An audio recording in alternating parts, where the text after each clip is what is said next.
Hey present tense, happy Thursday evening. I am hopping on here with a video that I promised for a small niche of people in this group, but I wanted to just post it in here so that those folks can just view it if they would like to, and it's less of a like calling out who needs to hear it. So this is just a general video post within this group for anyone who would like to watch it or think they might benefit from doing so. So what I want to talk about and address is co-parenting with a toxic individual during this pandemic, COVID-19. So this is really relative to some people in our group. So I want to get this up here. I want you to know that I don't expect you to comment or anything like that, but as everybody in this group knows, you're always welcome to message me and chat with me privately. And if you are brave enough to comment and share your story and what you're going through, that is awesome and always beneficial to the group as well. As a whole, we got some great people in here. So some of the things that might be going on for you people who are having to continue this co-parenting schedule and way of communication through this COVID-19 pandemic is you're going to realize that with people like this, there's going to be a lot of playing of existing issues, okay? These issues that have always been an issue are going to become much more they're going to be ramped up. Okay, so you might even see a lot of requests for schedule changes or for a custody reevaluation if maybe you're the one that's home and they're still working and now they're saying we need to switch up, our custody schedule. Child support too. They might be like, okay, oh my God, I'm at home and you're working. We need to change the child support arrangement. They might be they are going to manipulate you into agreeing to something, needing an answer right now, making it very urgent, using COVID-19 as a relative reason for the urgency. You are going to see this. I didn't think I was going to until I did in 2 cases, 2 different situations. I actually thought all was going to be smooth, and then boom, there it was, and I recognized it for what it was and was like, here we go, right? So I just want to let you know you're not alone with this, and this is normal for them. Okay, they might do some other things, like forget your work schedule or minimize your work schedule, okay? Because again, they're going to be putting their work schedule, everything else first. So just be prepared for that. They're going to mess with you. All right. They're going to come up with some new legal battles, right? Maybe you are the one whose year it is to have spring break or Christmas or something with your child, but yet you're the one who is now kind of having the primary care of your child because maybe you are working from home and they're still out in the workforce, or maybe you aren't working at all. So you, of course, then would have more time with your child. So they're going to say, well, that's not fair. Now I think I should get these pre-scheduled breaks like spring break or Christmas break or whatever. And they might launch a legal battle. They very well might. When this happens, here's what I want you to do. Because the awesome thing about people like this is they're always going to tell you first. They always blow their hand. They blow their card. They say to you, I don't think this is fair. Now I want Christmas break. And they're going to tell you before they tell a court of law. Okay? And there's reasons why they do that. First of all, they want to get you unhinged. And second of all, they also don't want to have to pay a lawyer. So they're first going to try to get you to agree and see reason. Okay? Here's what you need to do if this happens. Yes, you need to reply. You can't ignore it. Why? Because from a legal standpoint, the court does like to see positive co-parenting communication between the two of you. Also, if you don't reply, they will keep bugging you, okay?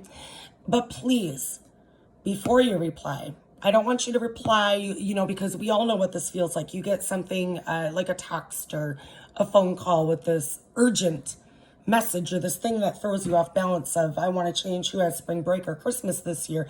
Your first reaction is to you know, and hit a reply over text or pick up the phone. Just stop. I want you to stop. I want you to seek counsel with someone who's been having your back through this. And if you don't have anybody you can talk to, you can talk to me. And I want you to seek that counsel before you reply. And then I want you to reply with a blanket statement. I want you to say something like this. This sounds important to you. I'm going to give it some thought and I'll get back to you by, and then say a date. Now don't say, please give me time, okay? Because you're giving the power over to that other person. Say, I'm going to take the time to give this some thought. I'll get back to you by this date. Give them a date, because otherwise they're just going to keep saying, you know, trying to get an answer out of you day in and day out. Another thing that you can do if you're getting messages, just things that are just, you know, insulting to you. Okay, you can say something like this, another blanket statement. Your attempt to blank, fill in the blank, is noted. Your attempt to blank is noted. That's all you have to say. And then always end it with, have a nice day, have a great day. Why? Because you don't want them to think that they've gotten to you. And also, you're keeping a positive record of communication that can be shown in a courtroom. Okay? To keep your sanity through this, though, I want you to remember this. They're still them, but almost like they're on steroids. Okay? It's like their personality, but on steroids. Here's the reasons why. There's 3. Number 1, they're feeding off of opportunity. We now have this global pandemic. Number 2, they have a very new fear of finances, okay? And number 3, they have too much time on their hands. So they're trying to think of ways they can better their lives. And unfortunately, that's going to include trying to fix what they don't think is great with you. They're also playing off of what they know really gets you. Don't let them do it. Don't give it to them. You need both positive and negative supply when you are a toxic person, and they're looking to you for the negative supply. Also, another thing you can watch for is actions that are contrary to what they say that they want. Okay? So they might say, you might have this legal battle going on where they're trying to get you to pay, or trying to pay you less child support. So they're saying things like, you're able to work more. I want you to work more, right? And then you're like, yeah, and you're working and all this. But then they're saying, now they're going to say, they're saying, I want you to make more money. Please, I want you to work more. But now they're busy because they found a way to work from home. So now they're saying, but can you also take the kids more? I want you to work more, but can you also take the kids more? Can you pick them up a little bit later? Can you drop them off? I'm busy. So they're these actions that are like contrary to what they've said they wanted, in the past. Watch for those things. Bottom line is this. Go into all contact with toxic people with realistic expectations. Don't expect this pandemic to have made them see the light or have made them change in some way, and make them maybe respect you more, or cut you some slack, because they aren't going to. And if nothing else, these type of situations like this pandemic are going to heighten and even just intensify their true personalities, right? So you can't reason with these people, okay? This is just them being them. Remind yourself of that when each new thing is thrown your way. Why is this so hard to remind ourselves of this? To remind ourselves this is just them being them. Why is that so hard? Well, as I see it, there's 3 reasons why.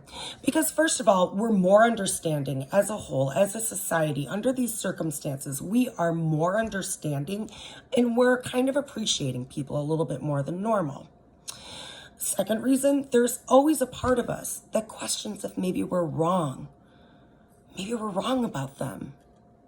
Maybe they really aren't manipulative people who don't care about us. And the third reason, we want to believe, as good people, we want to believe that something like this is going to make them see the light. But guys, it's not going to. It's not going to. Continue polite communication, friendly communication. Acknowledge what they're saying, but don't feed into the drama. Consult a trusted person.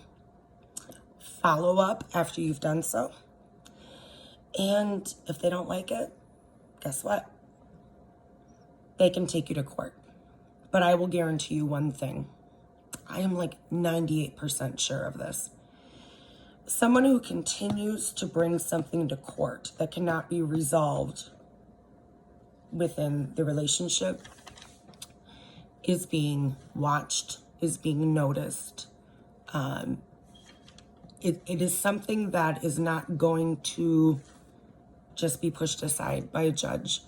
Because if you're constantly being brought to court because you can't resolve issues, even simple issues like who gets spring break and who doesn't, and your ex is the one who's always dragging you to court, the judge is not an idiot. They start to kind of see this pattern. So I want to reassure you with that. And just be present. Okay? That's all you can really do. But you're not alone. If you few on here that I know are going through this, if you need someone to talk to, I'm here. And I hope this is helpful. And yeah, I'll talk to you guys later. Have a great night.